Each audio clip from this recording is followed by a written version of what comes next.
ನಿನಗೊಂದು ಅಹಂಕಾರವಿದೆ. ದಕ್ಷನ ಮಗಳು ದಾಕ್ಷಾಯಣಿ ಎಂಬುದಾಗಿ ಸರಿಯಾಗಿ ಕೇಳಿಕೊ. ನಿನ್ನ ಮಗಳಾಗ ನಾನು ಉಳಿಯಬಾರದು. ಪಿನಾಕಿ ಅರ್ಧ ಶರೀರ ಎಂಬುದಾಗಿ ಲೋಕ ನನ್ನನ್ನು ಗುರುತಿಸಿದರೆ ಸಾಕು.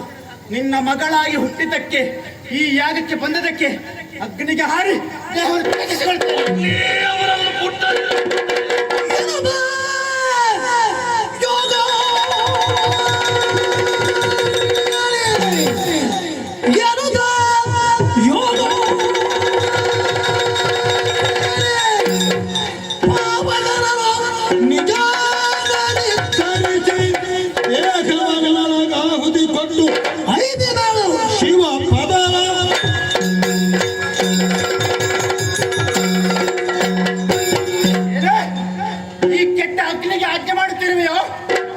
ನೀನು ಕೊಟ್ಟ ಹವಿಸನ್ನು ತಿನ್ನುತ್ತಾ ಕೆಟ್ಟವರೀತನಾಗಿದ್ದಾನೆ.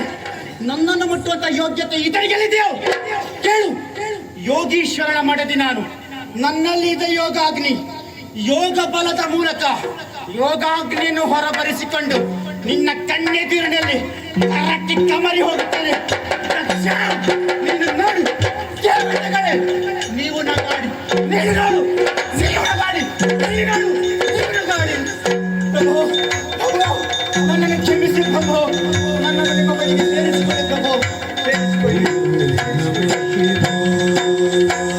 ಓಂ ನಮಃ ಶಿವಾಯ, ಓಂ ನಮಃ ಶಿವಾಯ, ಓಂ ನಮಃ ಶಿವಾಯ, ಓಂ ನಮಃ ಶಿವಾಯ.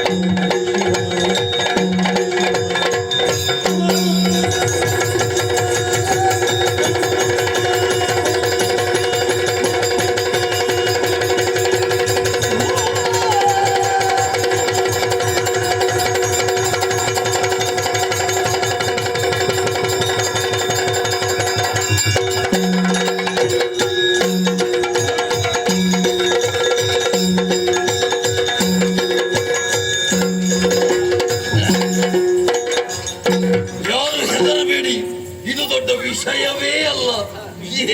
ನಿಮಗೆ ವಿಷಯ ಅಲ್ಲ, ನಾವು ಹೇಗೆ ಪಾರಾಗುವುದಂತ ಆಲೋಚನೆ ತಾಳಿದ್ದೇನೆ, ಎಲ್ಲದಕ್ಕೂ ತಾಳಿದ್ದೇನೆ. ಏನಂತ ನೋಡ,